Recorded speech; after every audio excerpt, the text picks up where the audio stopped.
SC వర్గీకరణతో అన్నదమ్ములా ఉంటున్న మాలలు మాదిగ కులాల మధ్య ప్రధాని నరేంద్ర మోడీ చిచ్చు పెడుతుంటే దానికి చంద్రబాబు దళితులకు మేనమామగా చెప్పుకునే జగన్ మద్దతు పలుకుతుండటం సిగ్గుచేటని, వర్గీకరణపై ఇప్పటి వరకు జగన్ నోరు మెదవకపోవడం విడ్డూరమని రాక్సన్ మాల మహానాడు జాతీయ అధ్యక్షులు డాక్టర్ ఆర్ఎస్ రత్నాకర్ ధ్వజమెత్తారు. పిఠాపురంలో ఏర్పాటు చేసిన మీడియా సమావేశంలో ఆయన మాట్లాడారు.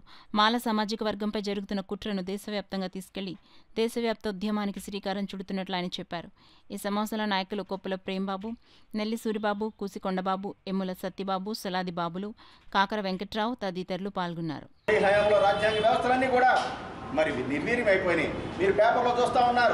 మరి దొంగ ఓట్లతో గెలిచారని చెప్పేసి రాహుల్ గాంధీ గారు నిరంతరం ఆరోపణలు చేస్తూ ఉన్నారు. ఇప్పుడు కూడా ఈయన దొంగతనం బయటపడతానేటటువంటి ఉద్దేశంతో అతిపెద్ద వర్గమైనటువంటి దళితులందరూ కొట్టుకు చావాలి ఎస్సీ వర్గీకరణ పేరుతో అనేటటువంటి ఉద్దేశంతోనే దీన్ని తెరపైకి తేవడం జరిగింది. మిత్రులారా, మరి మల్లికార్జున ఖార్గే గారు ఉన్నారు, దళిత సోదరులైన కాంగ్రెస్ పార్టీ వర్కింగ్ ప్రెసిడెంట్.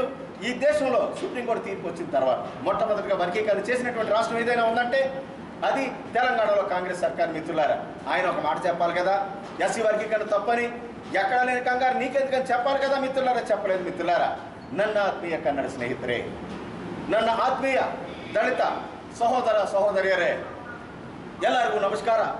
ಈ ದೇಶದಲ್ಲಿ ಎಲ್ಲ ರಾಜಕೀಯ ಪಕ್ಷಗಳು ಎಸ್ಸಿ ಮೀಸಲಾದ ವರ್ಗೀಕರಣದ ನೆಪದಲ್ಲಿ ದಲಿತ ಸಮುದಾಯವನ್ನು ವಿಭಜಿಸುತ್ತಿದ್ದಾರೆ ಸ್ನೇಹಿತರೆ, ಮತ್ತು ಅವರು ದಲಿತ ಜನಾಂಗ ವಿರುದ್ಧ ಪಿತೂರಿ ನಡೆಸುತ್ತಿದ್ದಾರೆ. ನಾವೆಲ್ಲರೂ ಒಟ್ಟಾಗಿ ಇದರ ವಿರುದ್ಧ ಹೋರಾಡಬೇಕು ಸ್ನೇಹಿತರೆ. ಇಲ್ಲದಿದ್ದರೆ ನಾವು ಈ ದೇಶದಲ್ಲಿ ಅಸ್ತಿತ್ವದ ನಿರುದ್ದಿಲ್ಲ. ಮಲ್ಲಿಕಾರ್ಜುನ ಖರ್ಗೆ ಸಾಬ್, ರಾಹುಲ್ ಗಾಂಧೀಜಿ, ದಯವಿಟ್ಟು ಆಲಿಸಿ. ಇದು ಒಳ್ಳೆಯದಲ್ಲ, ಇದು ಒಳ್ಳೆಯ ಕೆಲಸವಲ್ಲ. ರಾಹುಲ್ಜಿ, ದೇಶಕ್ಕಾಗಿ ಇದು ಒಳ್ಳೆಯ ಕೆಲಸವಲ್ಲ.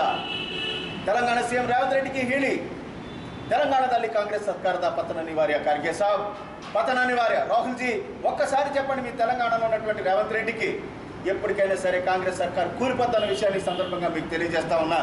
మీరు దేశంలో ఉన్నటువంటి సమస్యలన్నీ వదిలేసి మోడీ గారు మరి ఎస్సీ వర్గీకరణ పట్టుకోవడం ఏమిటి?